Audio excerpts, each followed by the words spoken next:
नमस्ते।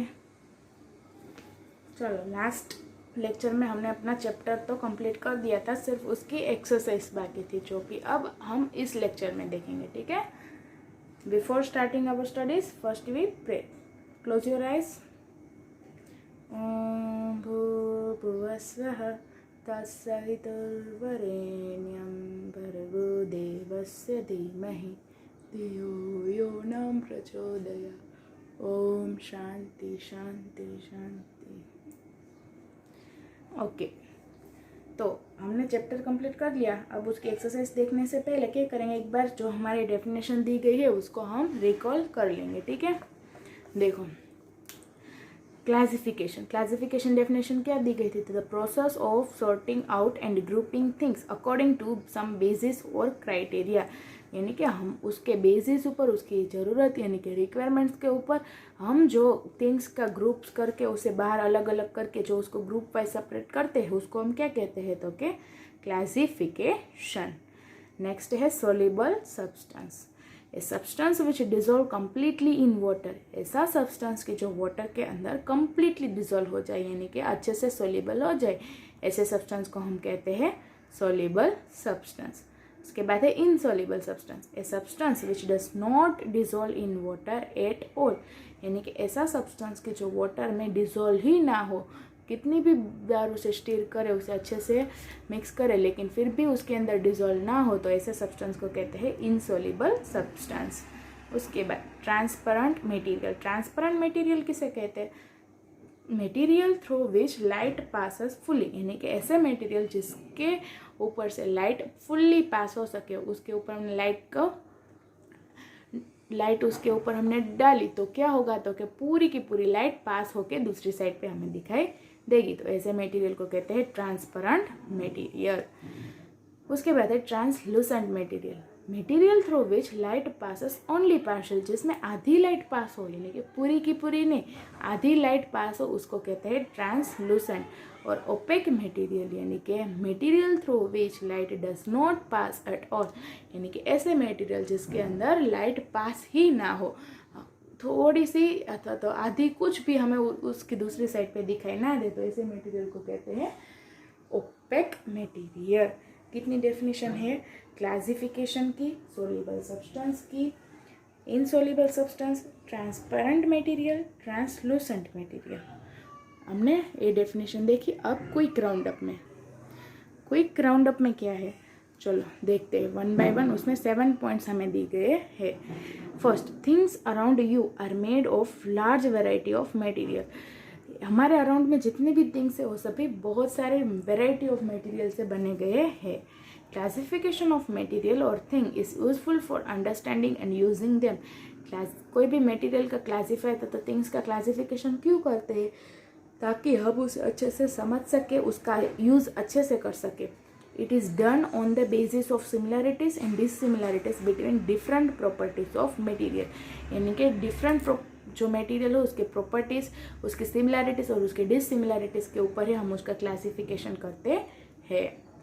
Materials can be classified on the basis of, material किसके ऊपर बेसिस से ऊपर क्लासीफाई करते हैं? तो उसके अपीयरेंस, उसका hardness, solubility, density and transparency. 1 2 3 4 5 basis के ऊपर हम कोई भी मटेरियल का क्या करते हैं? क्लासिफिकेशन करते हैं। The properties of material make them suitable for particular use. कोई भी मटेरियल की प्रॉपर्टी के अनुसार ही वो एक सूटेबल यूज के लिए, यूज करने के लिए प्रोपेबल है। अगर हमें जिस जगह पे जिसकी ज़रूरत है, लिखने के लिए पेन की ज़रूरत है, तो वहाँ पे क्या यूज़ होगा? तो कि पेन, पेंसिल वही यूज़ होगा। वहाँ पे कुछ और बर्तन से हम लिख नहीं सकते, तो कि जो चीज़ है उसके प्रॉपर्टीज़ के ऊपर ही उसका यूज़ निर्भर है। On the basis of solubility substance are divided into soluble and insoluble substance.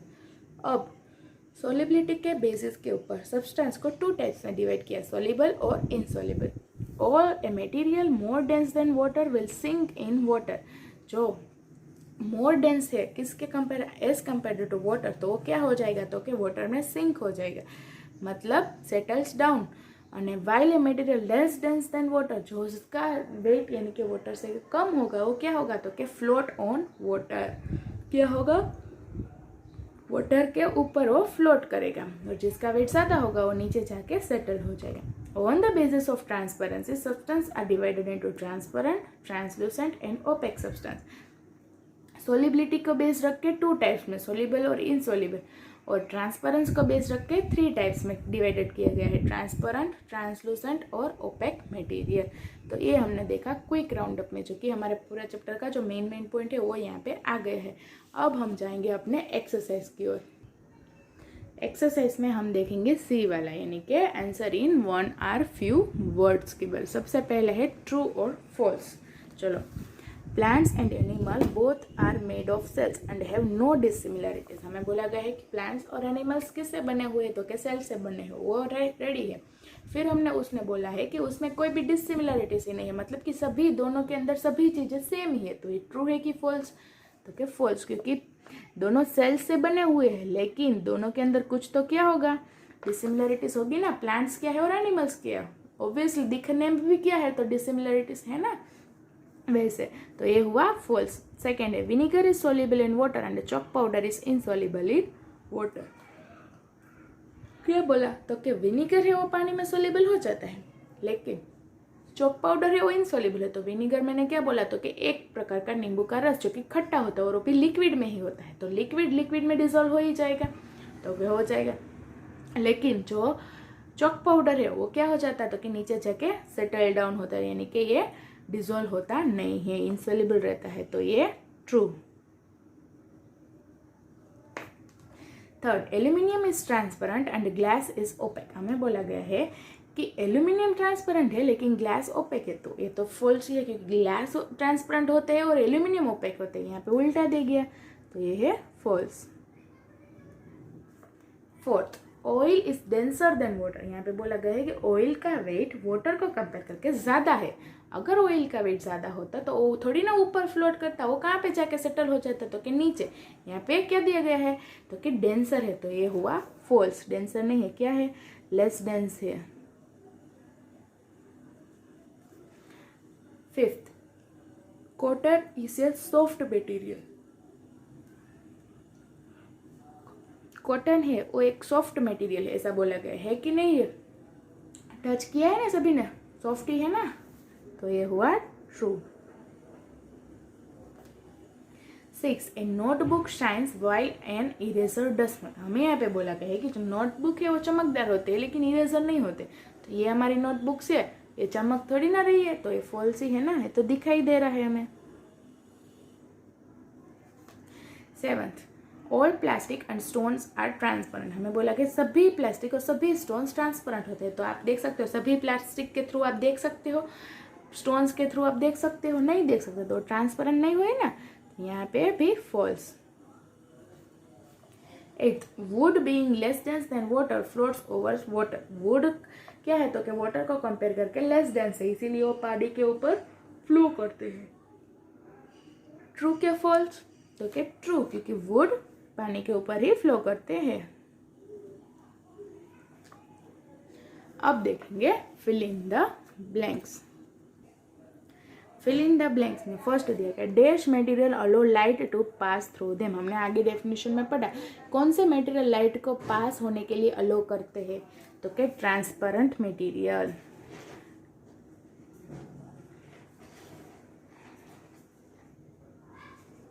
Transparent material allow light to pass through them.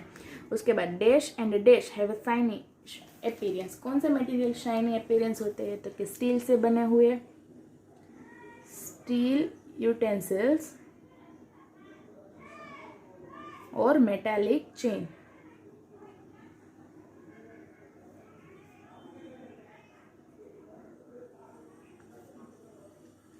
Steel utensils और मेटालिक चेन दिखाई दे रहा है सबको, मेटालिक चेन।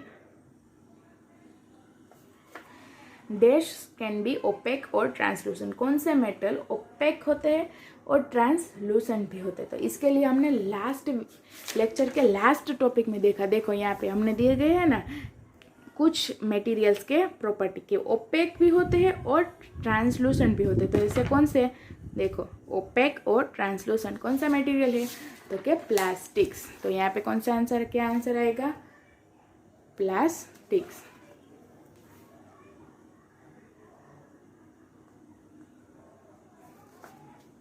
ये substance dash dense than water will sink.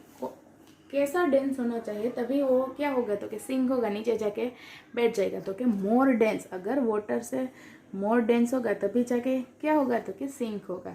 Dash and dash are gas which dissolve in water. ऐसे कौन से गैस है कि जो पानी में डिजोल्व होते हैं, तो एक तो oxygen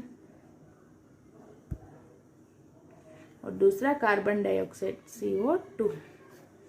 umbrella are made of, umbrella किस कैसे मटेरियल से बने हुए हैं, तो कि वाटर प्रूफ।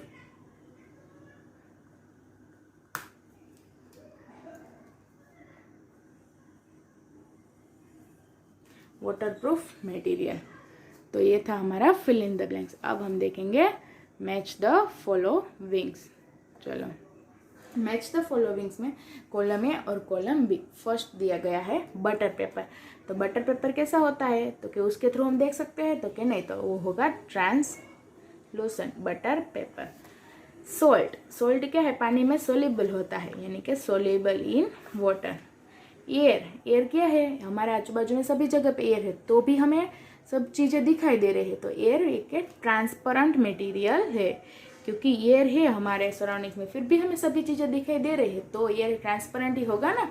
क्योंकि अगर जिसके थ्रू हम कोई भी सभी चीज़ें देख सकते हैं, तो वो मटेरियल को हम कौन सा मटेरियल कहते हैं, तो कि ट्रांसपेरेंट। उसके बाद एक gas that dissolves in water. अभी हमने देखा कि कौन सा गैस डिजोल्व होता है वाटर में, तो कि ऑक्सीजन। सोडियम क्या है, तो कि एक सॉफ्ट मेटल है। और डायमंड, डायमंड क्या है, तो कि हमने बोला कि हार्ड सब्सटेंस क्या होता है, तो कि diamond is a hard substance. तो यहाँ पे तो ये हुआ मैच द फॉलोइंग। उसके बाद multiple choice question, multiple choice question MCQ। चलो which of the following is true, इसमें आपको दिए गए हैं उसमें से कौन सा वाला ट्रू। तो फर्स्ट हम 1 बाय 1 देखेंगे। देखो air is transparent and pure water is translucent. हमें बोला गया है एयर ट्रांसपेरेंट है, लेकिन जो प्योर वाटर होता है वो ट्रांसलूसेंट होता है। ऐसा होता है, अगर प्योर वाटर हो तो वो तो प्योर है, उसके थ्रू तो हम देख सकते हैं। अगर आप देखो कि आप तालाब में जाओ तो आप अपना मुंह उसके ऊपर देखो तो आपको अपना फेस कहाँ पे भी दिखाई देगा, तो क्या on the surface of water, water में भी आपको अपना फेस दिखाई देता है, तो वो तो ट्रांसपेरेंट ही हुआ ना। तो ये फर्स्ट वाला है नहीं, गलत। सेकेंड है air translucent and pure water is trans. इसमें भी उल्टा दिया गया है, एयर को बोला गया है कि ट्रांसलूसेंट है, आधा आधा दिखाई देता, तो ये तो रॉन्ग ही है, क्योंकि हमारे सराउंडिंग में एयर है लेकिन फिर भी हमें क्लियरली दिखाई देता है, तो ये रॉन्ग। सी देखो both air and pure water are transparent. हमें दिया गया है एयर और प्योर वाटर दोनों क्या है, ट्रांसपेरेंट, तो ए सही है, क्योंकि दोनों ट्रांसपेरेंट, दोनों के थ्रू हम देख सकते हैं। डी है कि both air and pure water are translucent, तो ए भी रॉन्ग, यानी कि आंसर क्या हुआ, तो क्या सी, एयर और प्योर वाटर दोनों क्या है, तो क्या ट्रांसपेरेंट मटेरियल। उसके बाद glass can be cut by using, glass क्या करने कैन बी कट, ग्लास को कट करने के लिए किसका यूज करना पड़ेगा, तो क्या डायमंड का, क्योंकि हार्ड मटेरियल कैन कट या सॉफ्ट मटेरियल, हमने बोला था ना। तो ग्लास को कट करने के लिए डायमंड की जरूरत पड़ती है। Third, which of the following is less dense than water. इसमें से कौन सा है जो लेस डेंस है वाटर को कंपेयर कर। तो देखो ऑयल है, चॉक पाउडर है, आयरन है और सैंड है, तो ये तीनों क्या हो जाएगा, हम पानी में डालेंगे तो नीचे जाके सेटल हो जाएगा। लेकिन ऑयल है वो क्या होगा, फ्लोट होगा, क्योंकि ये लेस डेंस देन वाटर है। Fourth, a material through which light can not pass at all. ऐसा मटेरियल जिसके थ्रू लाइट पास हो ही नहीं सकती, तो ये कौन सा मटेरियल है, तो क्या ओपेक मटेरियल, क्योंकि ट्रांसपेरेंट में फुल्ली पास होती है और ट्रांसलूसेंट में पार्शियल है, लेकिन ओपेक में थोड़ी सी भी लाइट पास नहीं होती। और इनसॉल्युबल तो की बात ही नहीं है, क्योंकि हम किसकी बात कर रहे हैं, ट्रांसपेरेंसी की बात कर रहे हैं, तो ओपेक मटेरियल से लाइट पास होती नहीं है। उसके बाद लास्ट वाला, last, orange juice is day. तो ऑरेंज जूस क्या है, तो क्या सोल्यूबल इन वाटर है, insoluble and settles down, insoluble and forms a separate layer, insoluble and float just below the surface of the liquid. Orange juice है उसको हम पानी में डालते हैं तो क्या हो जाता है, वो पूरा डिजोल्व होके क्या हो जाता है, पानी के साथ मिक्सअप हो जाता है। तो क्या हुआ, तो कि सोल्यूबल इन वाटर। यहाँ पे क्या बोला है सेकंड में, तो कि वो इनसोल्यूबल नीचे जाके, ऐसा होता है कि आपने ऑरेंज जूस को पानी में डाला तो नीचे का भाग ऑरेंज जूस का और ऊपर पानी, ऐसा होता है, तो कि नहीं होता है। फिर बोला कि orange insoluble and form A separate layer, तो कि वो एक सेपरेट लेयर बनाता है जैसे कि ऑयल बनाता है, ऐसा होता है, तो कि नहीं। Insoluble and float just below the surface of the liquid, यहाँ पे बोला गया है कि जस्ट बिलो वाटर का जो सरफेस है उसको, उसका जस्ट बिलो यानी कि उसके नीचे के सरफेस में वो फ्लोट होता है, तो ये भी गलत है। क्या, तो कि orange juice is soluble in water, ये वाला ऑप्शन सही। तो आज आपकी एक्सरसाइज कंप्लीट हो गई। आपको क्या करना है, पूरी की पूरी एक्सरसाइज जितनी हमने देखी सी से लेकर ये पूरी एक्सरसाइज C1, C2, C3 और C4, 4 एक्सरसाइज है। ट्रू और false, fill in the blanks, match the following and multiple choice question MCQs सभी को फेयर बुक में लिखना है। उससे पहले क्या लिखना है, तो कि जो हमने ये डेफिनेशन और ये जो क्विक राउंड अप में कराया, यानी कि ये पूरा बॉक्स लिखना है। फर्स्ट चैप्टर का हेडिंग डाल दो, ये पूरा बॉक्स और डेफिनेशन लिखने के बाद एक्सरसाइज और उसके बाद पूरा कंप्लीट करके विथ नीट हैंड राइटिंग लिखना है। ठीक है, आज का होमवर्क इतना ही। और अगले लेक्चर में हम नेक्स्ट लेक्चर में हम क्या करेंगे, तो कि न्यू चैप्टर को स्टार्ट करेंगे। ठीक है, होमवर्क कंप्लीट कर लेना। क्या लिखना है, डेफिनेशन और क्विक राउंड अप, उसके बाद पूरी एक्सरसाइज यानी कि C वाली 1 मार्क्स के सभी क्वेश्चन। ठीक है, चलो आज के लिए इतना ही। नमस्ते।